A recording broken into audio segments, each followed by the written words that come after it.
হৰিশ্চন্দ্ৰ উপাখ্যান আমাৰ ভকতসকলে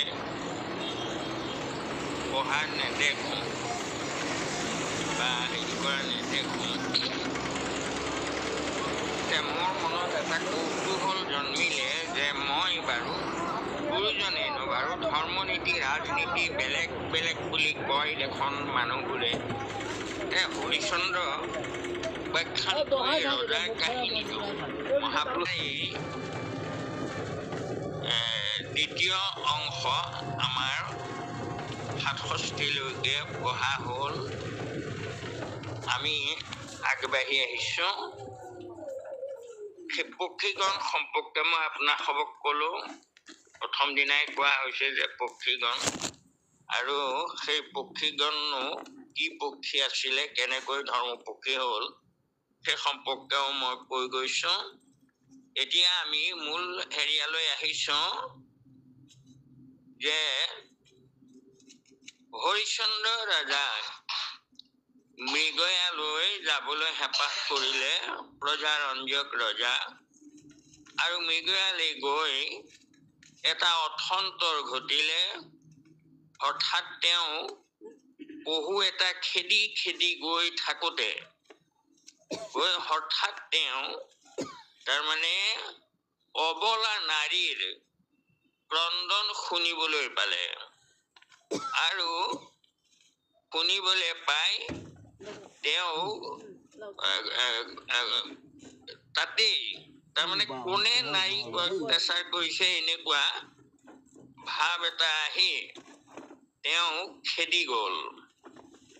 আৰু ইতিমধ্যে কি হ'ল, তাৰ আগত তেওঁক যজ্ঞ কৰিবলৈ বশিষ্ঠই তেওঁক কৈছিলে যে তুমি যজ্ঞত অগ্ৰভাগ অগ্ৰপূজা গণেশে পায়, গতিকে গণেশক পূজা কৰা। তেতিয়া হৰিশ্চন্দ্ৰই ক'লে যে গুৰুদেৱ আপুনি ক'লেও মই এই কামটো নকৰোঁ, কাৰণ মই এক ঈশ্বৰক ভাল পাওঁ, মই ঈশ্বৰক সেৱা কৰোঁ, মাত্ৰ মোৰ ইষ্ট দেৱতা ভগৱান কৃষ্ণ। এই বুলি যেতিয়া ক'লে, তেতিয়া বশিষ্ঠই আকৌ নিজৰ শিষ্য তেওঁক ক'লে যে আচলতে যদি গণেশক পূজা নিদিয়ে তেতিয়া গণেশে আকৌ বিঘিনি কৰে। আৰু তাতে হৰিশ্চন্দ্ৰই তেওঁৰ দৃঢ়তা প্ৰকাশ কৰি ক'লে যে উপনি থকা মানুহবোৰে চুলিবোৰ ফুৰাই পেলাব নেকি? অকণিৰ ভয়ে কোনে মুণ্ডি আছে কেশ, গতিকে মই বিঘিনিলে ভয় কৰি কেতিয়াও মই অন্য দেৱতাক উপাসনা নকৰোঁ। এয়া প্ৰথম দৃঢ়তা তেওঁৰ এক শৰণত। গতিকে আৰু তেতিয়া সেই গণেশে সঁচাকৈয়ে গণেশ আকৌ দেৱতাবোৰৰ স্বভাৱেই বেলেগ। কিয়? আপুনি খাই বাকমাত্ৰ চাহে দেৱগণ, আনক তাৰিতে লাগি নাহিকে যতন। সেই দেৱতাবোৰ সেই জাতৰ, গতিকে নিজেহে খাবলৈ চায়, আনক তাৰমানে দিব নিবিচাৰে। আৰু সাধু হব নহি কোনো দেৱতাৰ থান, অহৰ্নিশে পৰৰেষে চিন্তয় কল্যাণ।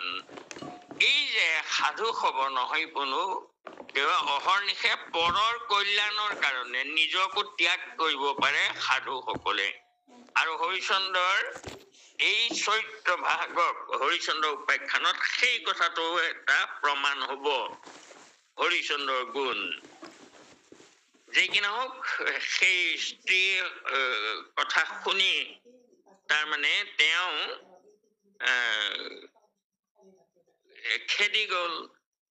আৰু এতিয়া পক্ষীগণে কৈছে জয়মুনি মুনিক যে পক্ষীগণৰ বদতি শুনিও মহামুনি, খেদি জান্ত ৰাজা যেবে আৰ্তনাদ শুনি। যে আৰ্তনাদ শুনি তাৰমানে সেই অবলাৰ আৰ্তনাদ শুনি কোনে কি কৰিছে এই বুলি তেওঁ খেদি গ'ল। যে কি হৈছে? পাইলো সিদ্ধি আবে মোৰ সিদ্ধি ভৈল সেই বেলা মনে আলোচন্ত বিঘ্নি ৰাজ। সেই যে হৰিচন্দ্ৰই খেদি গ'ল, গণেশে বুজি পাইছে যে সেয়া কি হৈ আছে ঘটনাটো।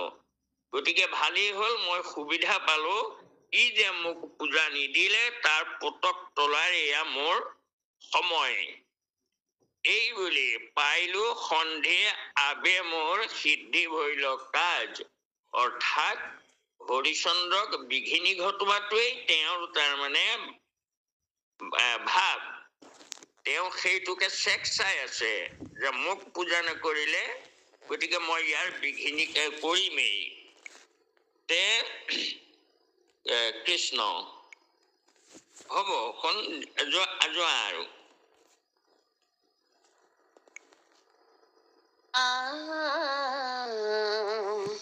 তপে বিদ্যমান বিশ্বামিত্ৰ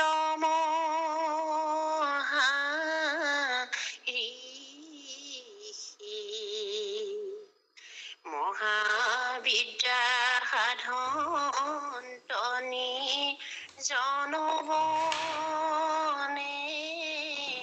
বহি এৰাম ব্ৰহ্মাৰ খাদ্য ইটো বিদ্যামনে গমি ধৰিলন্ত মহাব্ৰত ক্ৰোধক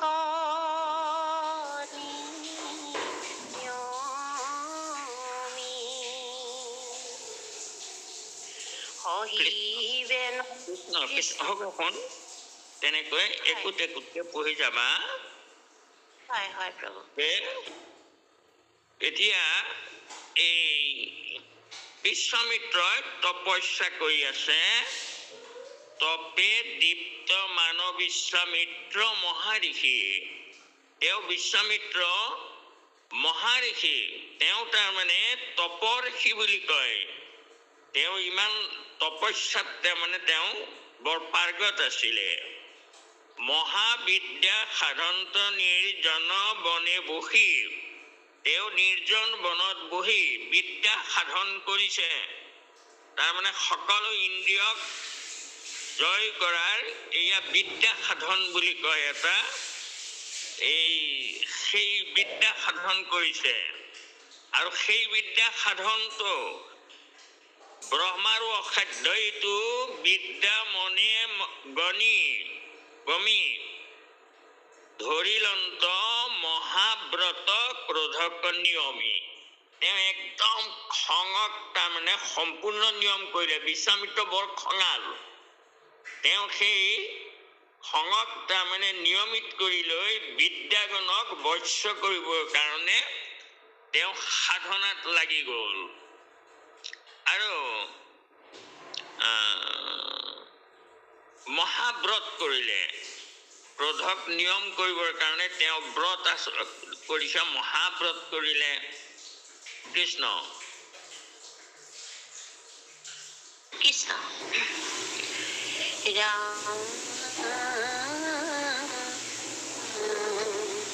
হৰিবেন পাৰি টান তেজৰ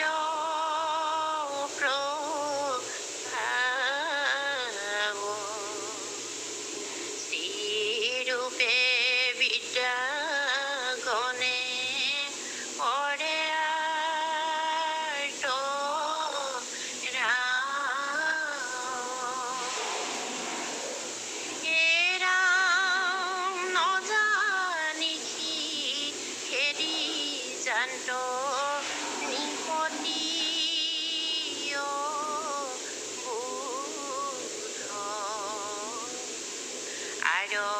নিন্দাবাণী শুনি উঠি গইল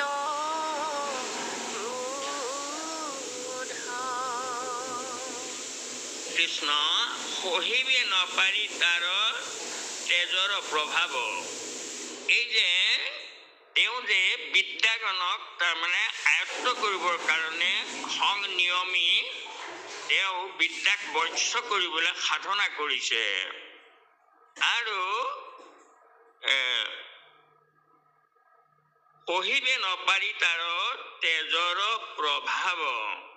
এই যে তেওঁ তপস্যা কৰিছে, তেওঁৰ এনেকুৱা তেজ হ'ল যে সেই তেজৰ শক্তি হ'ল, সেই শক্তিৰ প্ৰভাৱ সহিব নোৱাৰি বিদ্যাগণে স্ত্ৰী ৰূপ ধৰি আৰ্তৰাও কৰিবলৈ ধৰিলে, চিঞৰিবলৈ ধৰিছে তেওঁলোকে, কাৰণ কষ্ট পাইছে। আৰু স্ত্ৰী ৰূপ ধৰিছে বিদ্যাগণে, ধৰি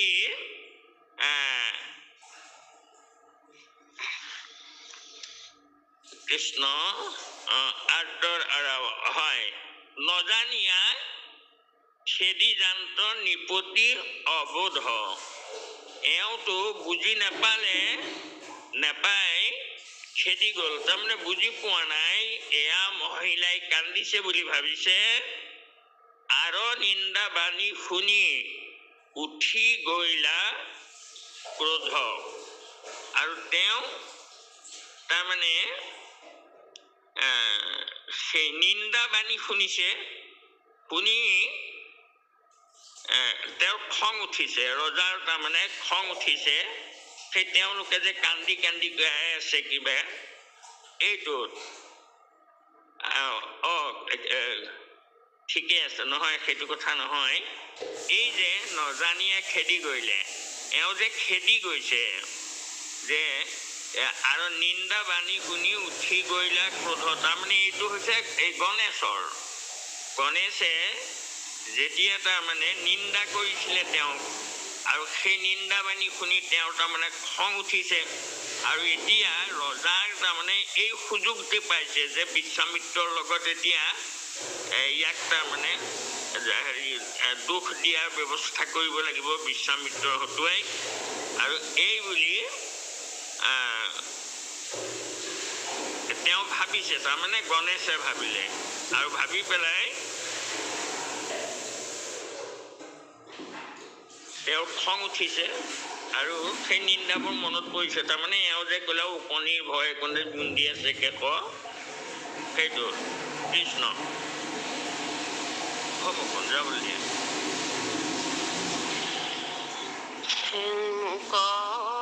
অপমান লগাই আছে দৌৰা চাগৰো, এই প্ৰস্তাৱতে আজি সাধুপতি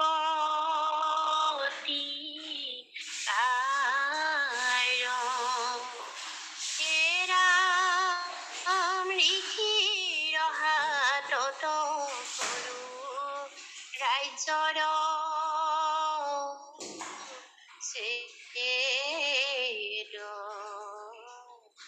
দেৱে সেইখন দিবে মোৰ হৃদয়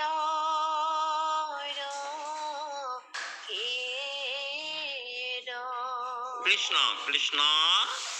আৰু নিন্দা বাণী শুনি উঠি গৈল ক্ৰোধ, মোক অপমান লগাই আছে দুৰাচাৰ।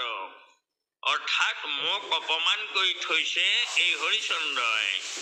এই সময়তে আজি সাধু প্ৰতিকাৰ, মই এইটো সুযোগ পাইছো, এই সুযোগতে মই ইয়াৰ প্ৰতিকাৰ সাধিম। ঋষিৰ হাতত কৰি ৰাজ্যৰ উচ্ছেদ, তেবে সে খন্দিবে মোৰ হৃদয় অৰক্ষেদ।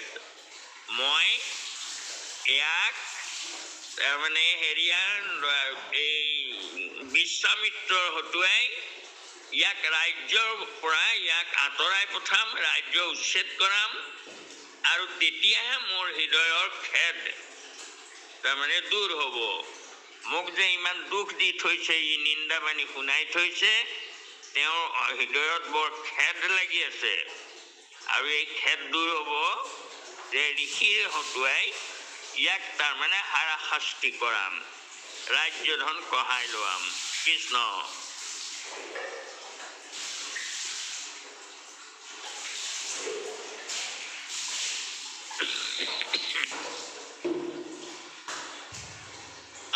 পঢ়াখন এগৰাকী ওলাই গৈছে দেউতা আৰু অসুবিধা হৈছে নেকি কৃষ্ণ কৃষ্ণ কৃষ্ণ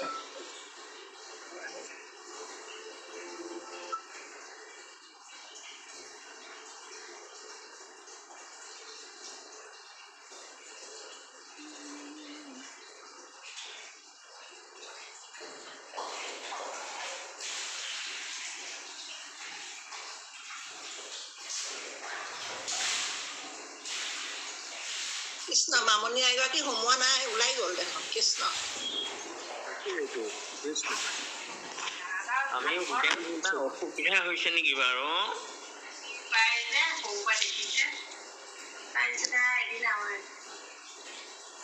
বা হ'ব দিয়ক তেওঁ আহে মানে মই বাৰু আগবাঢ়ি যাম কৃষ্ণ কৃষ্ণ হিমতে গুণী পাছ পাছে দেৱতা গণেশ নিপতিৰ শৰীৰত ভৈলন্ত প্ৰৱেশ ৰাজাৰ উঠিলা ৰাতি দশ গুণে কোপ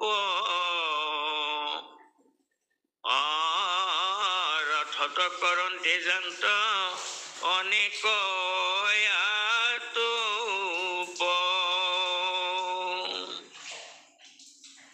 যে মোক নিন্দা কৰি থৈছে মই ইয়াৰ পুতক তোলাৰ এয়া সময় পাইছো গতিকে এইটোকে ভাবি চিন্তা কৰি নিপতিৰ শৰীৰত ভৈলন্ত প্ৰৱেশ তেওঁ নিপতিৰ শৰীৰত প্ৰৱেশ কৰিলে আৰু ৰাজাৰ উঠিলা ৰাতি 10 গুণে কোপ তেওঁ প্ৰৱেশ কৰাৰ লগে লগে তাৰমানে দেৱতাবোৰ কেনেকুৱা হিংসুক এই প্ৰমাণটো ইয়াত ওলাই গৈছে পূজা খাব নাপায় কি কৰিছে আৰু ৰজাৰ আতি কোপ উঠিলে খং উঠিলে বেছিকৈ তাৰমানে সেইটো গণেশে সেইটো কৰি দিলে ৰথত কৰন্তে জান্ত অনেক আতপ তেওঁ একদম খঙত তাৰমানে নানা হেৰি কৰি গৈছে আৰু আতপ লৰালৰি কৰি গৈছে খং ভাৱেৰে গৈছে আৰু মোহৰ ৰাজ্যত কোনে কৃষ্ণ অনেক আতপ তেওঁ তাৰমানে একেবাৰে খঙত একো নাই হৈ গৈছে আৰু গৈ অমোহৰ ৰাজ্যত কোনে চিন্তে অপকাৰ কোন পাপিষ্ঠৰ আবে কত কটাই ঘাৰ দুই বাক লাগি কোনে বাঘিনী চান্দৈ মৰিবাৰ ঔষধি গলত তুলি বান্ধৈ যে মোহৰ ৰাজ্যত কোনে চিন্তে অপকাৰ মোৰ ৰাজ্যত কোনে বাৰু এইদৰে তাৰমানে অবলাৰ অপকাৰ চিন্তা কৰিব পাৰিছে কোন পাপিষ্ঠৰ বাবে কত কটাই ঘাৰ কাৰ তাৰমানে এতিয়া ঘাৰ কত কটাইছে কাৰ তাৰমানে মূৰটো কাটিবলৈ তাৰমানে কত কটাইছে কাৰ মূৰটো নিজে কটাবলৈ মন কৰিছে কোন পাপিষ্ঠৰ বাবে কত কটাই ঘাৰ আৰু মৰিবাৰ ঔষধি কি কলে দুহিবাক লাগি কনে বাঘিনীক চান্দৈ গাখীৰ খীৰাবলে তাৰমানে বাঘিনী বাঘ মাইকী বাঘক বাৰু ভৰি বান্ধিছে তাৰমানে হেৰি কৰিবৰ কাৰণে গাখীৰ খীৰাবৰ কাৰণে কোনে বাঘিনীৰ ভৰি বান্ধিব খুজিছে গাখীৰ খীৰাবলৈ আৰু মৰিবাৰ ঔষধি গলত তুলি বান্ধৈ কোনে গলত বিষ বান্ধি লৈছে মৰিবৰ কাৰণে আহিলে নেকি হেৰি কৃষ্ণ এবাৰ আহিছিলে আকৌ ওলাই গ'ল ঔষধি বুলি আছে নেকি? আমাৰ আশুধি বুলি আছে, মৰিবাৰ আশুধি বুলি আছে। আশুধি ঔষধি তাৰমানে হেৰি একেটাই বাৰু, এটাই হ'ব ন? কৃষ্ণ। মামনিয়াই আহিলে নে বাৰু? ইয়াত মোৰ এইখনত ঔষধি বুলি আছে, সেই আশুধি একেটাই বাৰু, অৰ্থ শব্দ একেটাই, এইবোৰে চপা কৰোঁতে ইফাল সিফাল হয়। আহিলে কৃষ্ণ। আছে কৃষ্ণ কৃষ্ণ। হেৰি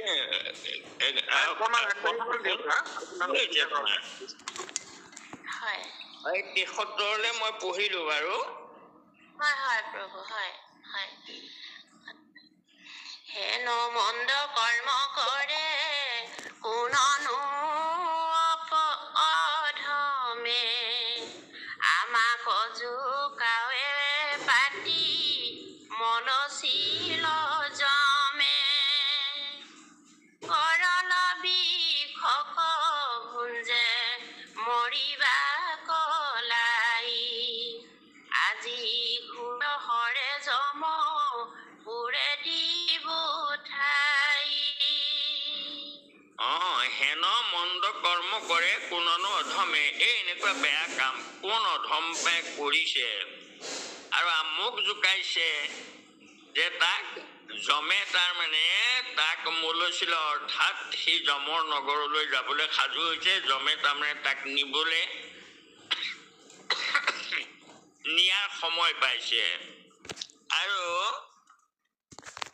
গৰল কৃষক ভুঞ্জে মৰিবা কলাই, মৰিবলে কোনে বাৰু বিষ পান কৰিছে, বিষ পান কৰিব খুজিছে কোনে, মৰিবলৈ লৈ কোনে বিষ পান কৰিছে। আৰু আজি ঘৰ সৰে যম পুৰে দিব ঠাই, আৰু আজি মই এই যমপুৰত তাক বাস দিম। কৃষ্ণ। দুৰ্বল কৰে কোননো নিষ্ফলে, জ্বলন্ত বহ্নিক বান্ধে বস্ত্ৰ আঞ্চলে, এৰাম খানি টেক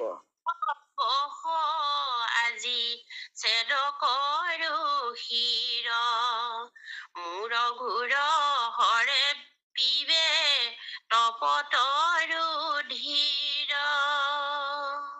কৃষ্ণ। স্ত্ৰীক দুৰ্বল কৰে কোননো নিষ্ফলে, তাৰমানে অবলাক দুৰ্বল কৰে, অবলাক কোনে অত্যাচাৰ কৰিছে।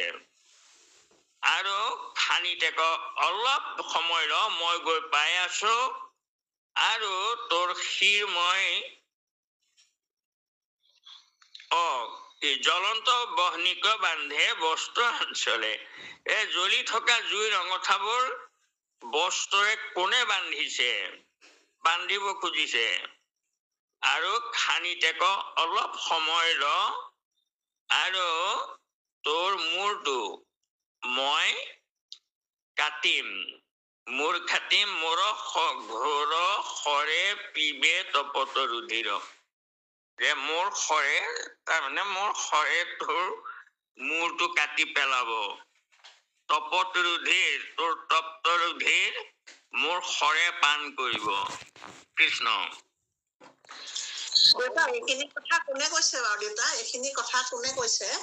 এইখিনি হৰিচন্দ্ৰই কৈ আছে। গণেশ সোমাই গল যে ভিতৰত। হয় গণেশ ভিতৰত সোমাই পেলাই তেওঁ খংটো উঠাই দিছে, তেওঁ নিজে নিজে কৈ আছে এইবোৰ। হয় কৃষ্ণ। অনেকৰ যন্ত্ৰে জান্ত ৰাজা মহাবলী, শুনি বিশ্বামিত্ৰ আতি ক্ৰোধে গৈলা জ্বলি, এৰিলন্ত যত মৌন ব্ৰতৰ বিধান, চিত্ত পাই যত বিদ্যা ভৈলা অন্তৰ্ধান। কৃষ্ণ। তেতিয়া অনেক গৰ্জন্তে জান্ত ৰাজা মহাবলী, তেওঁ মহাপৰাক্ৰমী মহাবলৱান ৰজা তেওঁ এইদৰে খঙত তাৰমানে বলকি গৈছে, ডাঙৰ ডাঙৰকৈ কথাবোৰ কৈ গৈছে। শুনি বিশ্বামিত্ৰ আতি ক্ৰোধে গৰিল জ্বলি। আৰু তাকে শুনি এই যে তেওঁ তাৰমানে খংটো দমাই পেলাইহে বিদ্যা আৰম্ভ কৰিছিলে, সাধনা কৰিছিলে। কৰি পেলাই কি হ'ল, বিশ্বামিত্ৰই সেই খংটো তেওঁৰ গুচি আহিলে, পুনৰ জ্বলি উঠিলে।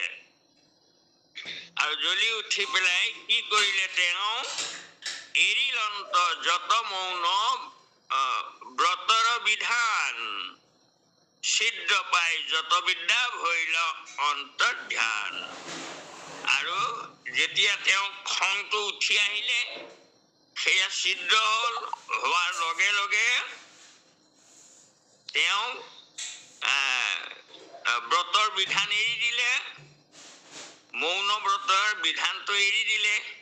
আৰু এৰি দিয়াৰ লগে লগে ছিদ্ৰ পাই যত বিদ্যা ভৈল অন্তৰ্ধান, ছিদ্ৰ পাই সেই বিদ্যাবোৰ আঁতৰ হৈ গ'ল। সেইকাৰণে উপনিষদত এটা কথা আছে, এটা শ্লোক পাইছিলো মই, অন্ধাং তমঃ প্ৰবিশ্যন্তি যে অবিদ্যাং উপাসতে তত ভূয় ইবতে তমো যেউ বিদ্যাং ৰতা। তাৰমানে অন্ধং তমঃ প্ৰবিশ্যতি অৰ্থাৎ নৰকলৈ যায়, অন্ধকূপলৈ তাৰমানে গতি কৰে যিসকলে বিদ্যা অবিদ্যাক উপাসনা কৰে, অৰ্থাৎ নানা কৰ্ম দ্বাৰা, তন্ত্ৰ মন্ত্ৰৰ দ্বাৰা তাৰমানে ধৰ্ম কৰিবলৈ যায়। সেইবোৰ ছিদ্ৰ হয় নানা, সেইবোৰ ছিদ্ৰ হৈ পেলাই নৰকলৈ যায়। আৰু এই বিদ্যা সাধন কৰিব কৰাবোৰ বোলে তাতকৈ তললৈ যায়, যেও বিদ্যাং ৰতা, তেওঁলোক বোলে তাতকৈ তললৈ যায়গৈ। এটা উপনিষদত পোৱা শ্লোক এইটো। কৃষ্ণ, মই তেতিয়া ভাবিছিলো যে এইটো কেলে কৈছে, বিদ্যা উপাসনা কৰাবোৰ তলত বেছি নৰকলৈ যায় বুলি। বাৰু যে কি নহওক, এতিয়া এৰিলন্ত যত মৌন ব্ৰতৰ বিধান, ছিদ্ৰ পাই যত বিদ্যা ভৈলা অন্তৰ্ধান। ছিদ্ৰ পাই সেই বিদ্যাবোৰ অন্তৰ্ধান হৈ গ'ল। কৃষ্ণ।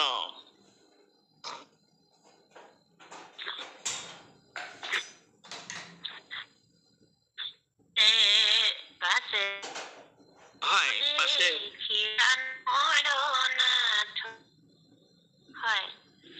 দশন কামুৰি ঝংকাৰন্ত মাথ, মহাক্ৰোধে জলে দেহা যেন অগ্নি পুঞ্জ, আইৰকত চক্ষু কফুৰান ৰান্ত যেন গুঞ্জ। কৃষ্ণ। পাছে বিশ্বামিত্ৰকো দেখিলা নৰনাথ।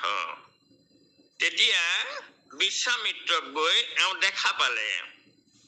দেখা পাই দশন কামুৰি ঋষি জংকাৰন্ত মাথ, একেবাৰে দাঁত চোবাই তেওঁ একেবাৰে মূৰ জোকাৰি আছে।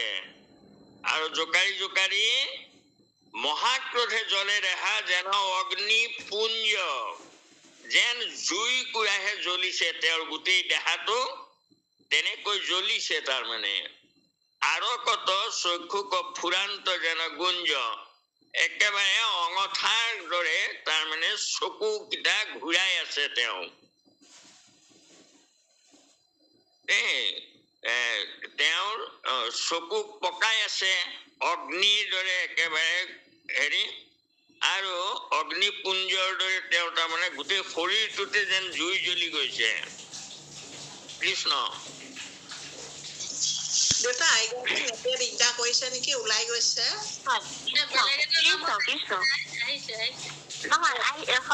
কৃষ্ণ।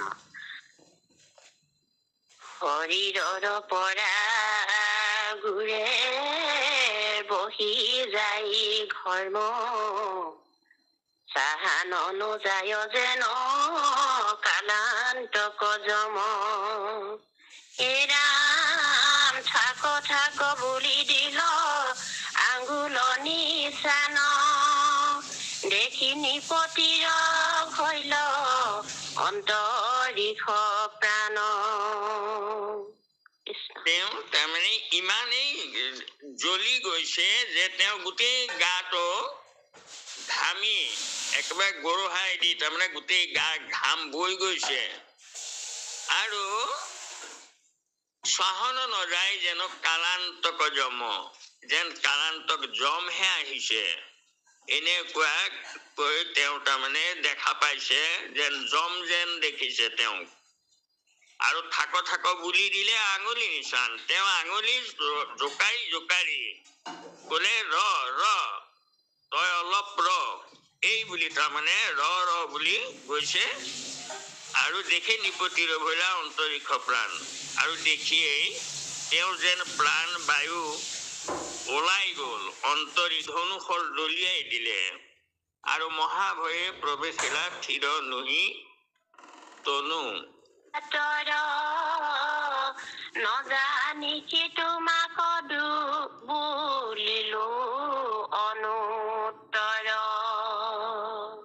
কৃষ্ণ কাম্পে হাত পাৱ সবে শৰীৰত তৰাসে তেওঁৰ হাত ভৰি কঁপিছে শৰীৰটো কঁপিছে যেনেকৈ অশ্বত্থৰ পাত আহঁত গছৰ পাত পচোৱা বতাহত যেনেকৈ কঁপে সেইদৰে তেওঁৰ শৰীৰটো কঁপিছে আৰু দণ্ডৱতে পৰি ৰাজা কৰন্ত কাতৰ তেওঁ দণ্ডৱতে পৰিলে এডাল লাঠি পৰা দি পৰিছে সেয়া আমাৰ শৰণত দণ্ডৱত কৰে গতিকে আৰু নজানিয়া তোমাক বুলিলো অনুত্তৰ তোমাক নকবলগীয়া কথা মই কলো তোমাক নজানি মই বুজি নাপালো নজানি পেলাই তোমাক মই এনেকুৱা কথা কলো এই বুলি দণ্ডৱতে সেৱা কৰিছে আৰু কথাটো কব এতিয়া কৃষ্ণ আৰ্তনাদ শুনিলো স্থিৰ বনত কোনো বা দুৰ্বল কৰে মোৰ মনত এৰাম সিকাৰণে খেদাইলো ধৰি হৰ চাপ দিও কব অভয় ক্ষমা কৰা ঋষি বাপ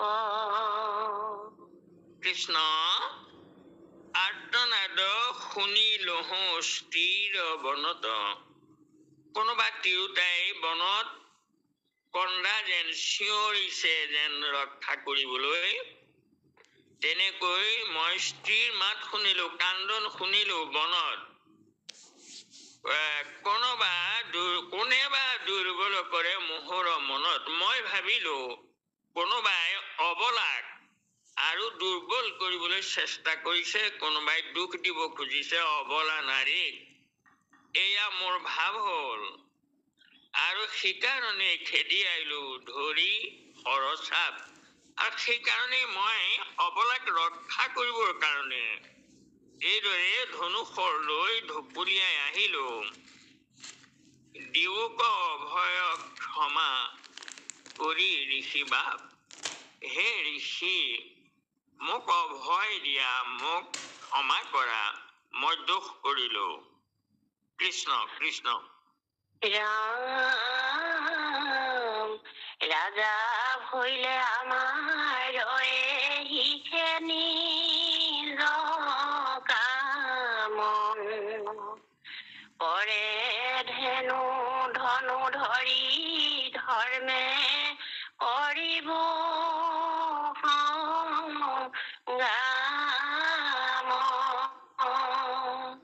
এৰাম দিব মহাদানৰ ৰক্ষা কৰিব প্ৰজাক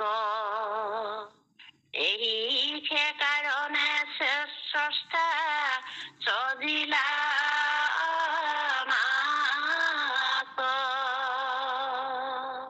কৃষ্ণ কৃষ্ণ এয়া ৰাজা ভৈলে এই এয়ে আমাৰো নিজ কাম। তে ৰজাৰ নিজ কাম অৰ্থাৎ কৰ্তব্য। ৰজা হলে কৰ্তব্য হয়। কি কৰ্তব্য? শৰধনু ধৰি ধৰ্মে কৰিব সংগ্ৰাম। ধনু শৰ লৈ ধৰ্মৰ কাৰণে সংগ্ৰাম কৰিম। ধৰ্ম ৰক্ষাৰ কাৰণে সংগ্ৰাম কৰিম আৰু দিব মহাদান ৰক্ষা কৰিব প্ৰজাক। মই দান দিম আৰু প্ৰজাক ৰক্ষা কৰিম সদায়। এহিহে কাৰণে শ্ৰেষ্ঠ নহয় এইটো দেই, স্ৰষ্টা। হয় এহিহে কাৰণে স্ৰষ্টা সজিলা আমাক, যে বিধাতাই ৰজাক সেইকাৰণে সৃষ্টি কৰিছে। কৃষ্ণ ঋষি ঋষিয়ে বুলন্ত ৰাজা শুনিও বুধ কোনেৰে বনত কৰিবিয়া বে যুদ্ধ। এৰাম কাহাক ৰাখিবে লাগে, কাক দিবি দান। জান যেবে আৰু শীঘ্ৰে দেহ ধান। আৰু ঋষিয়ে বলন্ত ৰাজা শুনিও অবোধ। হেৰ অবোধ ৰজা, কোনে এবে কৰিবে বনত আবে আবে যুদ্ধ। তই কাক লগত যুদ্ধ কৰিবলৈ বনত যে যুদ্ধ কৰিম ধনুষৰ ধৰি তই যে কৈছ ৰজাৰ ধৰ্ম এয়া, তই এই হাবিত কাৰ লগত যুদ্ধ কৰিবলৈ আহিছ? আৰু কাহাকো ৰাখিবে লাগে, কাক দিবি দান। কাক ৰক্ষা কৰ? যদি তই ৰজা ৰাজধৰ্ম জান তেন্তে ক কাক ৰাখিব লাগে আৰু কাক দান দিব লাগে। জান যেবে অতি শীঘ্ৰে দেহ সমিধান। যদি এইখিনি কথা তই জান তেতিয়া তাৰ উত্তৰ দে মোক। দান কাৰ লগত, তই বনত কাৰ লগত যুদ্ধ কৰিবলৈ আহিছিলি? কাক ৰাখিব লাগে ৰজাই, কাক দান দিব লাগে? যদি জান শীঘ্ৰে মোক এয়া সমিধান দে। এয়াৰ ওপৰত এই কথাখিনি কৈ গৈছে। চাওকচোন, যে মই কোনোবাই নাৰীক দুৰ্বল কৰিছে, তেওঁলোকৰ মাত শুনি কান্দন শুনি মই ইয়ালৈ গুচি আহিলো। আৰু মোৰ ৰাজ্যত কোনে অবলাক কেনেকৈ? মই সকলোকে আৰ্তজনক ৰক্ষা কৰিব লাগে। আৰ্তৰ ৰক্ষাৰ হেতু অষ্ট নিপতিৰ। এই নিপতিৰ অস্ত্ৰ আৰ্তক ৰক্ষা কৰিবৰ কাৰণেহে। গতিকে ৰাজা হইলে আহিছে আমাৰো নিজ কাম। আমাৰ নিজৰ কাম এয়া, শৰধনু ধৰি ধৰ্মে এয়া ৰজাৰ কাম এয়া। আৰু দান দিয়াটো ৰজাৰ কাম, প্ৰজাক সুকলমে সুৰক্ষা দিয়াটো প্ৰজাৰ কাম। গতিকে এইজন ৰজা হৰিশ্চন্দ্ৰ, আৰু তেওঁ সেই ৰাজধৰ্ম কি এয়া কৈছে কৃষ্ণ। আৰু তাৰ উত্তৰতে এতিয়া কৈছে যে তই কাক দান দিবি, আৰু যদি জান কচোন বাৰু তই কাক দান দিব লাগে। ৰাজা বোলে বুকামো নকদিব দান, ভয়াতুৰ প্ৰাণীক কৰিব পৰিত্ৰাণ। শত্ৰু সমন নিতে ন্যায় কৰিব সংগ্ৰাম। স্বৰূপ কহিলো ক্ৰোধ কৰা উপচাখাম। ৰজা তেওঁ হৰিশ্চন্দ্ৰই কৈছে যে মই বৃদ্ধ ব্ৰাহ্মণ সকলক দান দিব লাগে। যিসকলে নিজে কৰিব নোৱাৰা হয়, বৃদ্ধ হয়, সেই সকলক দিব লাগে দান। আৰু ভয়াতুৰ প্ৰাণীক কৰিব পৰিত্ৰাণ। ভয়াতুৰ সকলক ৰক্ষা কৰিব লাগে। অভয় ন গোপ্ৰদানং ন মহি প্ৰদানং ন সমন্ন দানং হি তথা প্ৰধানম সৰ্ব প্ৰদানেষু অভয় প্ৰদানং। এয়া ৰাজধৰ্ম। মহাভাৰতৰ মতে ন গোপ্ৰদানং, গৰু দান দিয়াটো তেনেকুৱা নহয়। ন মহি প্ৰদানং অৰ্থাৎ ভূমিদানো সিমান নহয়। ন চ অন্নদানং, অন্নদান দিয়াও সিমান নহয়। সৰ্ব প্ৰদানেষু অভয় প্ৰদানং, সকলো দানৰ ভিতৰত অভয় দান দিয়াটোৱে আটাইতকৈ ডাঙৰ দান বুলি কৈছে। অভয় দান, জীৱ জন্তুৰ পৰা মানুহলৈকে সকলোকে অভয় দিব পৰাটোৱেই মহাদান। আৰু এয়া ৰাজধৰ্মৰ কথা তেওঁ কৈছে যে ভয়াতুৰ প্ৰাণীক কৰিব পৰিত্ৰাণ, এইজন হৰিচন্দ্ৰ ৰজা। আৰু শত্ৰু সমন্বিতে ন্যায় কৰিব সংগ্ৰাম। কোনোবা শত্ৰু হলেও অন্যায় যুদ্ধ নকৰো, যুদ্ধ ন্যায় মতে কৰিম, অন্যায় যুদ্ধ নকৰো। কিমান সুন্দৰ কথা। আৰু স্বৰূপ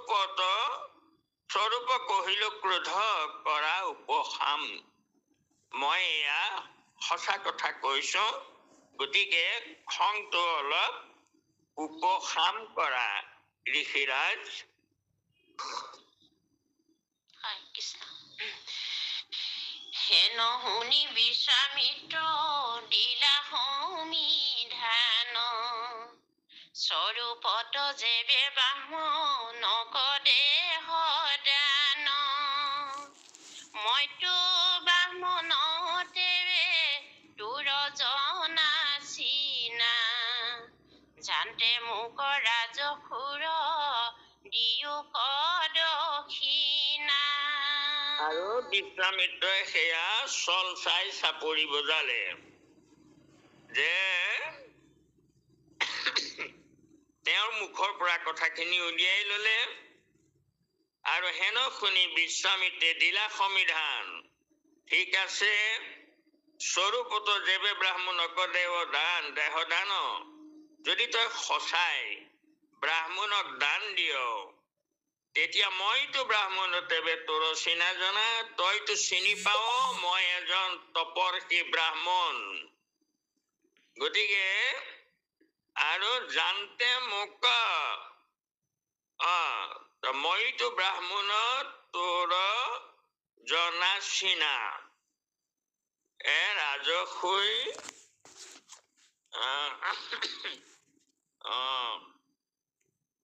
জানতে মোক ৰাজসুই দিও দক্ষিণা। তই যে ৰাজসুই যজ্ঞ কৰিছিলি তাৰ দক্ষিণা এতিয়া মোক দে। মইতো তই চিনি পোৱা এজন ব্ৰাহ্মণ। কৃষ্ণ।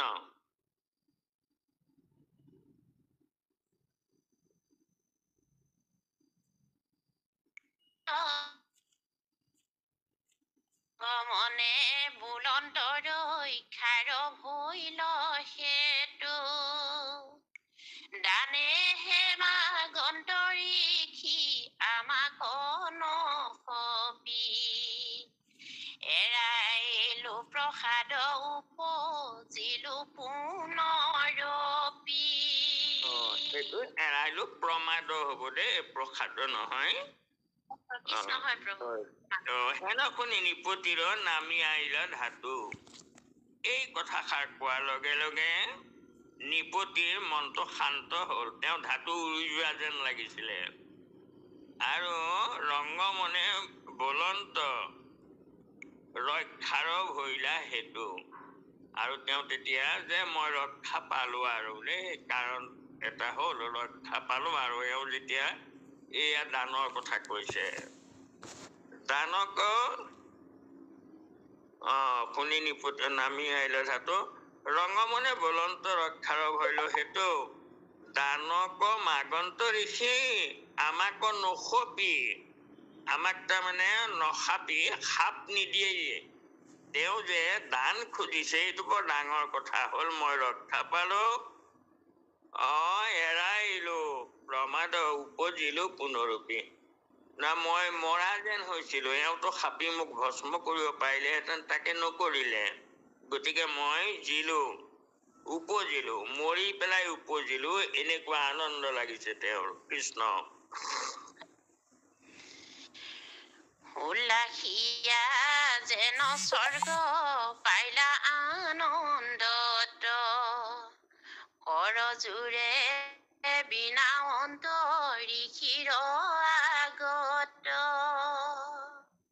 তোমাক দিবাক পাইব কত পুণ্য ভাগে হতৰে বুলিও মুত কিবা দান লাগে কৃষ্ণ কৃষ্ণ কৃষ্ণ উলটীয়া স্বৰ্গ যেন পাইলা আনন্দত এই মাত্ৰ তেওঁ তাৰমানে নৰকলৈ যোৱা যেন লাগিছিলে যে গলো আৰু অধোগতি ঋষিৰ সাপত এতিয়া উলটি যেন স্বৰ্গ পালে এয়া আনন্দ তেওঁৰ মনত কৰজোৰে বিনাৱন্ত ঋষিৰ আগত হাতযোৰ কৰি ঋষিক কৈছে কি কৈছে তোমাক দিবাক পাৰিলো কত পুণ্য ভাগে তোমাক দান দিবলৈ পালো মই কিমান পুণ্য আছে মোৰ সত্তৰে বুলিও মুতক কিবা দান লাগে মোক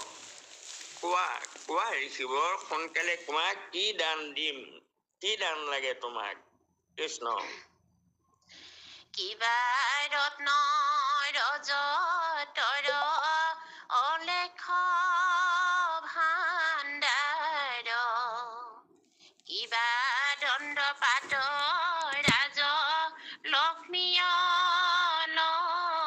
অলংকাৰ হে ৰাম কিবা গজৰাজি আৰু অযোধ্যা নগৰ কিবা লাগে দেও আপোনাৰে কলে বৰ আৰু কিবা ৰত্ন ৰজতৰ অলক্ষ ভাণ্ডাৰ তোমাক কি লাগে মোৰ লক্ষ লক্ষ তাৰমানে ৰজত আৰু ভাণ্ডাৰ আছে আৰু কিবা ৰত্ন ৰজত অলক্ষ ভাণ্ডাৰ ৰত্ন লাগেনে ৰজত লাগেনে সোণ লাগেনে হীৰা মুকুতা লাগেনে আৰু কিবা ৰাজদণ্ড পাত লক্ষ্মী অলংকাৰ কিবা ৰাজদণ্ড যদি লাগে মই তাকো দিম হবলৈ বিচৰা যদি তাকো দিম আৰু কিবা ৰাজ দণ্ড পাত লক্ষ্মী অলংকাৰ কিবা গজ বাজি আৰু অযোধ্যা নগৰ গজ বাজি এইটো বাজি হব লাগে দেই শুন তুমি ৰাজি বুজি গেছা বাজি মানে ঘোঁৰা লাগে নেকি তোমাক নে অযোধ্যা নগৰকে লাগে মই দি দিম কিবা লাগে তেওঁ আপোনাৰক কলে বৰ মই মোৰ দেহটো দিবলৈও প্ৰস্তুত হৈ আছো এয়া ৰজা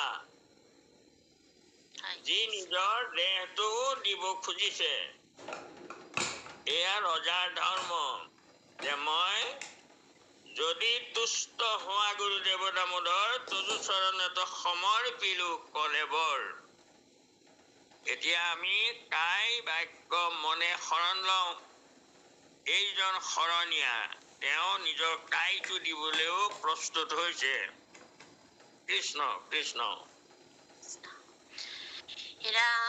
ৰাম আছে মহাশান্তি হৈবা প্ৰিয়া প্ৰতেশ্বৰী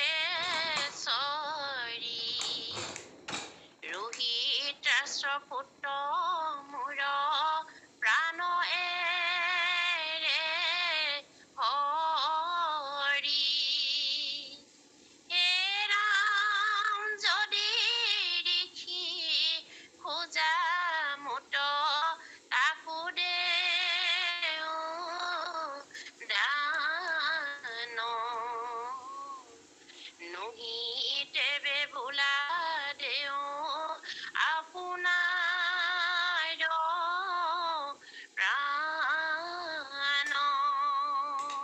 কোৱাক ঋষিৰাজ আছে মহাশান্তি শৈবা প্ৰিয়া পটেশ্বৰী নিজৰ ভাৰ্যা পুত্ৰ এইবোৰো অতি মৰমৰ মোৰ মহাশান্তি শৈবা প্ৰিয়া পটেশ্বৰী আছে ৰাণী আছে মোৰ তেওঁ অতি প্ৰিয় মোৰ তেওঁ শান্তি আৰু ৰোহিতাশ্ব পুত্ৰ মোৰ প্ৰাণেৰে সৰি মোৰ প্ৰাণতকৈ অধিক ভাল পোৱা মোৰ ল'ৰাটো আছে ৰোহিতাশ্ব যদি ঋষি খোজা মত তাকো দিব দান কৃষ্ণ কৃষ্ণ নহি দেৱে বোলা দিব আপোনাৰ প্ৰাণ মই সমস্ত দিম ৰাজ্য ধন ঐশ্বৰ্য আনকি মোৰ প্ৰাণৰ পত্নী মোৰ পুত্ৰ এইবোৰতকৈ আৰু যদি তুমি মোৰ প্ৰাণটো বিচাৰা মই তাকো দান দিম কৃষ্ণ কৃষ্ণ ইমান ৰাম ভাইল হেন জানি কিছু নাহিয়াত শংকা বিস্তৰ বুলন্তে আবে ককাৰো জনো টংকা হে ৰাম যেহি মন বাঞ্ছা তাকে বুজাবি শ্ৰামিত্ৰ নিস্তে নিস্তে দিবু আত নাহি কিছু চিত্ৰ কৃষ্ণ কৃষ্ণ পাহিলা হেন জানি কিছু নাহি আত্মশংকা তো কোনো শংকা কৰিব নালাগে তুমি যি বিচাৰা তাকে দিম বিস্তৰ বলন্ত আৰু কয়ো যত টংকা আৰু কি লাগে যিমান টকা পইচা লাগে যদি সেয়াও কোৱা যেহি মন বাঞ্ছা তক খোজা বিশ্বামিত্ৰ তোমাৰ যি ইচ্ছা মোক তাকে খোজা নিষ্ঠে নিষ্ঠে দিব তাক নাহি কিছু চিত্ৰ ইয়াত কোনো সন্দেহ নাই আৰু তুমি মোক যি খোজা মই তাকেই দিম ভাবি চাওক এইজন ৰজা হৰিশ্চন্দ্ৰ গুৰুজনে কাৰ চৰিত্ৰ লিখিলে এইজন ৰজা কি তেওঁ নিজৰ প্ৰাণ দিবলৈ প্ৰস্তুত হৈছে দেহটো দিবলৈ প্ৰস্তুত হৈছে সিমানেই নহয় তেওঁৰ প্ৰাণৰ ভাৰ্যাক দিব আৰু যদি দান খোজে তেওঁৰ প্ৰাণৰ পুত্ৰক দিব ৰাজ্যখন দিব এনেকুৱা দান দিয়া ৰজা পৃথিৱীত আৰু হ'বনে চাগৈ দিবলৈ প্ৰস্তুত হোৱা গতিকে ৰজা কেনে হোৱা উচিত এয়া গুৰুজনৰ ৰজা এইজন ধাৰ্মিক ৰজা কৃষ্ণ কৃষ্ণ হেন শুনি ৰংগ ভৈল ঋষিৰ মনত আউৰ কৈক যাখ ৰাজা মুহুৰ হাতত অনন্তৰে নিপতিক দিলা সমিধান যতে গজা চিৰি তাক পাইলো হেন জান আৰু তেতিয়া হেন শুনি ৰংগ ভৈলা ঋষিৰ মনত যে ঋষিৰ মনত তেওঁৰ আনন্দ লাগিলে ঋষিৰ মনত যে আউৰ কৈক যাখ ৰাজা মোহৰৰ হাতত মোৰ হাতৰ পৰা তই আৰু কেনেকৈ এৰাবি অনন্তৰে নিপতিক দিলা সমিধান তাৰ পৰা নিপতিক উত্তৰ দিলে যতেক যাচিলে তাক পাইলো হেন জান তই যিমান দিলি দিওঁ বুলি কলি এইবোৰ মই চব পালো বুলি ধৰি ল মই চবেই পালো তই যেতিয়া মুখে কৈছ, কিন্তু হেন জান পাইলো হেন জান তই যিমান দিছ মই সকলো পালো, এতিয়া কি কব তাৰ পিছত?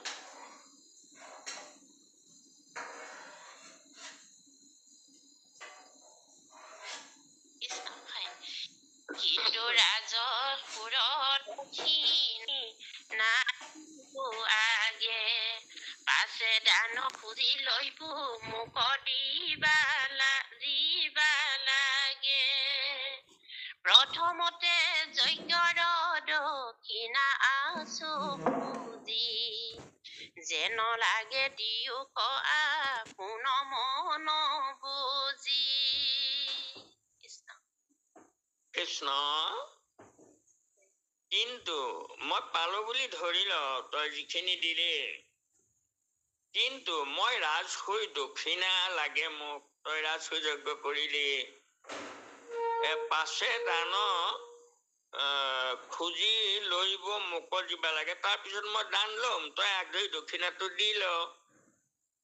আৰু প্ৰথমতে যজ্ঞৰ দক্ষিণা আছো খুজি, মই প্ৰথমতে তোৰ যজ্ঞৰ দক্ষিণা খুজিছো, গতিকে যেন লাগে দিও আপোন মন বুজি। এতিয়া তোৰ মনে মতে চাই চিন্তি মোক প্ৰথম দক্ষিণাটো দিল, তাৰপিছত আৰু কি দিবি? কৃষ্ণ, নিপতি বুলন্ত দক্ষিণাক দিব পাছে, আগে দান লৈও মন যেন ইচ্ছা আছে।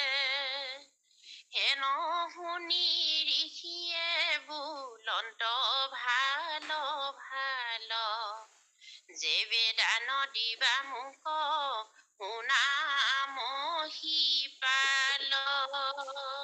এতিয়া চাওক, নিপতি বলন্ত দক্ষিণাক দিব পাছে, যে ঠিক আছে দক্ষিণাটো মই পিছত দিম, আগধৰি তুমি দানটো লোৱা, আৰু আগে দান লৈও মনে যেন ইচ্ছা আছে, আগধৰি দানটো লৈ লোৱা, মনত যি ইচ্ছা কৰা। হেন শুনি ঋষিয়ে বলন্ত ভাল ভাল, যেবে দান দিবা মোক শুনা মহি পালো। ঠিক আছে, তেতিয়াহলে যদি মোক দান দিব খুজিছা, তেতিয়াহলে তুমি শুনা। তাৰমানে এতিয়া ইয়াত এটা কথা চাওক, যে এওঁক দক্ষিণা বিচাৰিছে, তেওঁ তাৰমানে দক্ষিণা দিব লাগে, আকৌ গোটেইবোৰ তাৰমানে তেওঁ দিম বুলি কলে, আৰু কোৱাৰ পিছতো তাৰমানে তুমি যি লোৱা এইবোৰ দান লোৱা, তাৰ পিছতো তেওঁ আকৌ দক্ষিণা মই বিচাৰিছিলো প্ৰথমতে, গতিকে আগ ধৰি ৰাজ হৈ দক্ষিণাটো যদি দি ললেহেঁতেন, তেতিয়াহলে তেওঁৰ তাৰমানে বিপদত নপৰিলেহেঁতেন। কিন্তু কথা হলে এইটো, যেনেকৈ বোলে নাশন কালতো জানা বুদ্ধি হইলা হত, উগ্ৰসেনে বুদ্ধি নুসুধিলে মাধৱত। গতিকে আৰু এইটো কিয় হল, কথাটো কিয় হৈছে, মনত এটা কথা ভাবকচোন বাৰু, যিজন হৰিশ্চন্দ্ৰ ৰজাই এক ঈশ্বৰৰ বাহিৰে কাকো পূজা নকৰে, সেই এক শৰণীয়া ৰজাজন প্ৰভু ভগৱন্তই তেওঁক কিয় এনে বিপদত পেলাব? গতিকে তেনে ইয়াৰ অৰ্থটো কি হব লাগে? আচলতে ইয়াৰ যে এয়া প্ৰভু ভগৱন্তৰ লীলা, পৰীক্ষিতৰ নিচিনা ৰজাজনে মৰা সাপটো ঋষি দাঙি দিব লাগে জানো? নেলাগে। আৰু তেওঁ কোন? কৃষ্ণৰ নাতিনীয়েক, তাৰমানে সুভদ্ৰাৰ নাতিনীয়েক। গতিকে কৃষ্ণৰ নাতিনীয়েক, ধৰ্মৰাজৰ নাতিনীয়েক, সেইজনে বাৰু সাপডাল দিব লাগে না মৰা সাপটো? কিন্তু দিয়া নাই, তেওঁ দিয়া নাই, তেওঁক দিয়ালে। কোনে দিয়ালে? প্ৰভু ভগৱন্তই দিয়াইছে। কেলে দিয়ালে? দিয়াৰ কাৰণটো কি? যদি তেওঁ সাপডাল নিদিলেহেঁতেন তেতিয়াহ'লে তেওঁকো অভিশাপ নিদিলেহেঁতেন সিংহী মুনিয়ে। আৰু অভিশাপ নিদিলে তেওঁ তাৰমানে ভাগৱত শুনিবলৈ নিবিচাৰিলেহেঁতেন। মিয়ন্তা মানুহৰ কৰ্তব্য নিবিচাৰা, সাৰ প্ৰশ্ন নকৰিলেহেঁতেন। গতিকে এইবোৰ সকলো প্ৰভুৰ ইচ্ছা।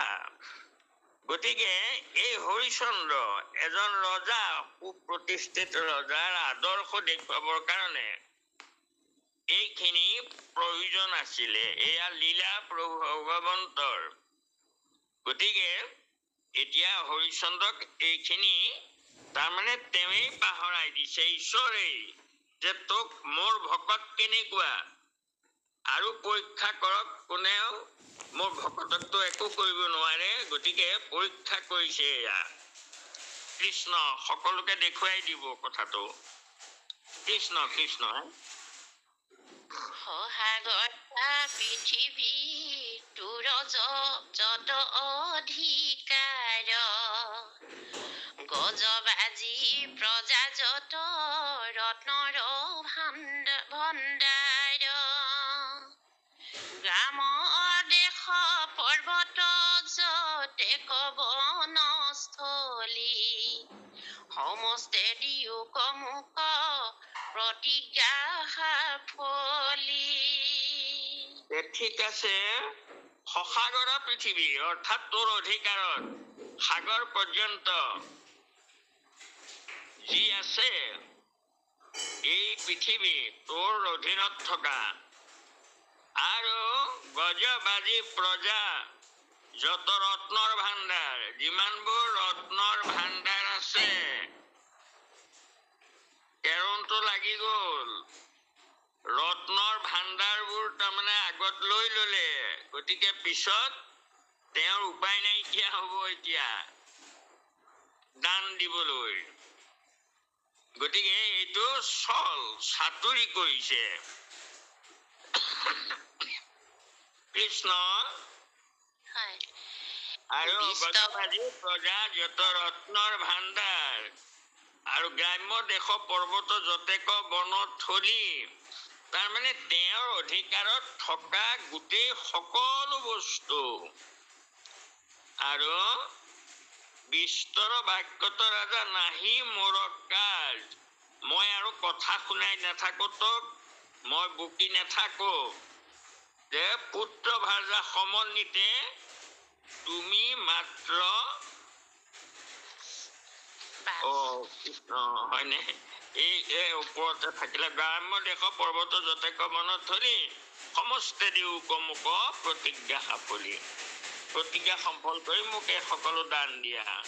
কৃষ্ণ সংগোৱা। তাৰপিছত বিস্তৰ বাক্যত ৰাজা মোৰ নাহি কাজ, পুত্ৰ ভাইজা সমন্বিতে তুমি মাত্ৰ বাজ।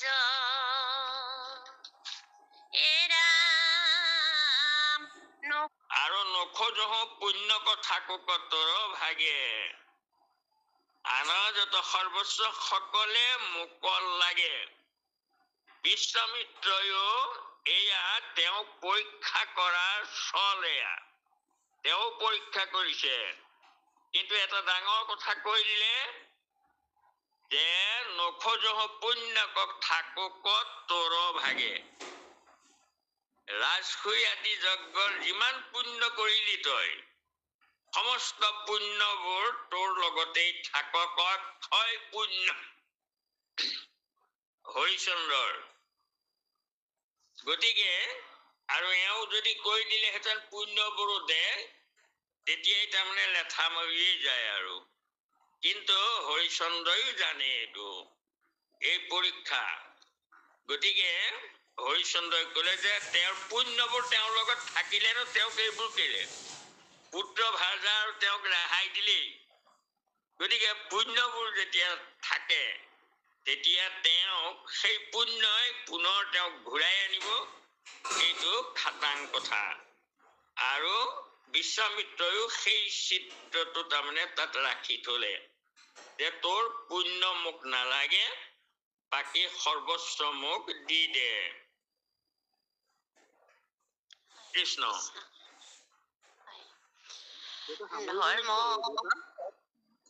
ধৰ্ম পক্ষী গণে বোলে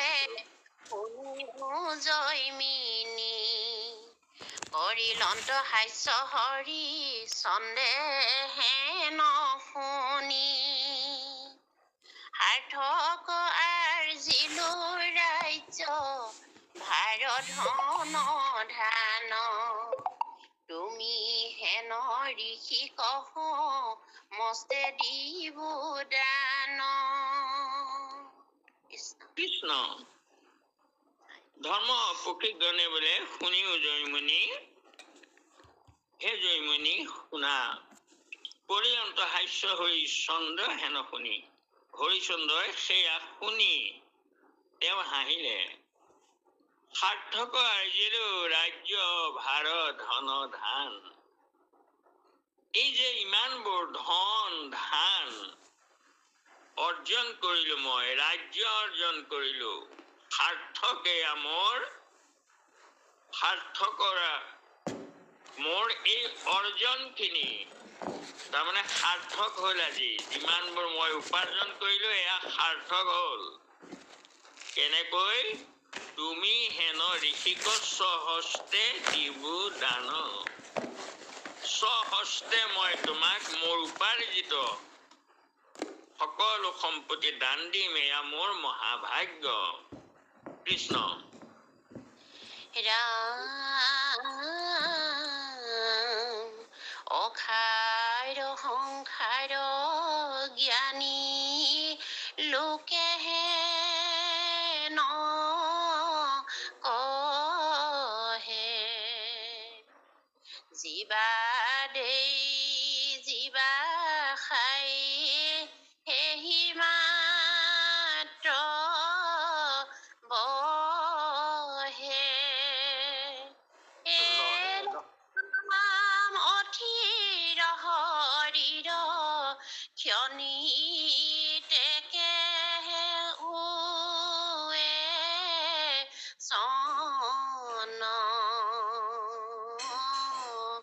সুখে জীৱা দেয় জীৱা খাই সেই মাত্ৰ ৰহে। যে যিমান আমি ঘটিছো পিটিছো এই সকলো অসাৰ হৈ থাকে। মাত্ৰ যি দিওঁ, অৰ্থাৎ ভকতক দিয়াটো, আনক দিয়াটো, তাৰ পুণ্যটো ৰৈ যায়।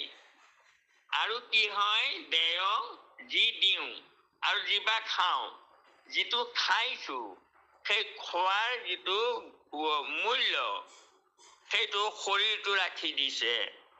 এই দুটাহে, যিটো দান দিওঁ সেইটো আৰু যিটো খাওঁ সেই দুটাহে তাৰমানে মোৰ দেহত ইয়াত ৰয়। বাকীবোৰ অসাৰ অথলে যায়। সকলে কয় এই সংসাৰখন অসাৰ। যি দি আৰু যিবা খায় সেইটোহে কামত আহে, সেইটো ৰয় আমাৰ কাৰণে। অথিৰ শৰীৰক ক্ষণে কতে হৈ চন। আমাৰ শৰীৰটো ক্ষন্তে কতে ছন্ন হৈ যায়, নষ্ট হৈ যায়। ইহে সাৰোত্তৰ নিৰন্তৰে দান পুণ্য। আৰু এই শৰীৰটোতেহে ধন্য হয় যেতিয়া আমাৰ এই কায়েন দানং পৰিত্ৰাণং পৰিৰক্ষণং, আমাৰ শৰণতে এয়া কোৱা হয়। কাইৰ তাৰমানে শৰণ হ'ল সেয়া দান, পৰিত্ৰাণ আৰু পৰিৰক্ষণ। এয়া গতিকে এয়া আমাৰ শৰণৰ বাক্যতে আজি থাকক। আৰু আমি পিছত অহা বাৰলৈ ইয়াৰ পিছৰ পৰা আৰম্ভ কৰিম। হওক এয়া নম্বৰটো কোন মনত ৰাখি থবা।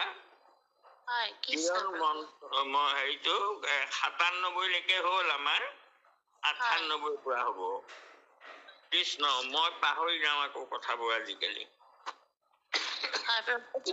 কৃষ্ণ বান্ধৱাই সমস্ত আমি এয়া এজন মহান ৰজাৰ চৰিত্ৰ মহাপুৰুষ কৃপালু গুৰুজনে প্ৰথমেই অংকিত কৰিলে আৰু আমি তাকে আজি বিচাৰি চাইছো গুৰুজনেনো কেলে এইজন ৰজাৰ চৰিত্ৰ আমাৰ মাজলৈ আনিলে আৰু তাত আমি যথেষ্ট উপভোগ কৰিব পাৰিছো তেওঁৰ গুণখিনি গতিকে আৰু পিছলৈ কি আছে আমি গৈ থাকিম ইয়াত আমি আনন্দ ৰস পাইছো আৰু এইখিনি মহাপুৰুষৰ কলমৰ কথা গতিকে মহাপুৰুষে কি উদ্দেশ্য লৈ কিয় বা লিখিলে প্ৰথম সেইটো হয়তো আমাৰ ক্ষুদ্ৰ মগজুৱে ঢুকি নাপাবও পাৰো গতিকে আমি এইটো সাজি পেলাইহে কৈছো যিখিনি কৈছো গতিকে সেইখিনি মোৰ শুদ্ধ নহবও পাৰে যিহেতু জ্ঞান সন্ধানী সত্ৰ আপোনাক সবে ইয়াত যদি কিবা সংযোগ কৰিবলৈ থাকি গৈছে মোৰ আপোনাক সবে কৰিব আৰু যদি কিবা এইখিনি ক'বলৈ যাওঁতে কিবা ত্ৰুটি বিচ্যুতি হৈছে সেয়াও আপোনাক সবে মৰিখন কৰিলে কিবা গুৰুৱে মৰিখন কৰিব ইয়াক আশা কৰিছো কৃষ্ণ অপৰাধে বিনাশন তজু নাম নাৰায়ণ জানি নামে পখিলো শৰণে আন গতি নাহিকে মৰণে অপৰাধ ক্ষমা কৰি তুমি দয়াশীল হৰি মোক ৰক্ষা কৰি চৰণে মোক ৰক্ষা কৰি চৰণে কৃষ্ণ শ্ৰীমন্ত শংকৰ হৰি ভকতৰ জানা জান কল্পতৰু তাহান্ত বিনাই নাই নাই নাই আমাৰো পৰম গুৰু আমাৰো পৰম গুৰু আমাৰো পৰম গুৰু কৃষ্ণ মাধৱ মাধৱ মাধৱ কোন তুমি দোহাৰি পেলাই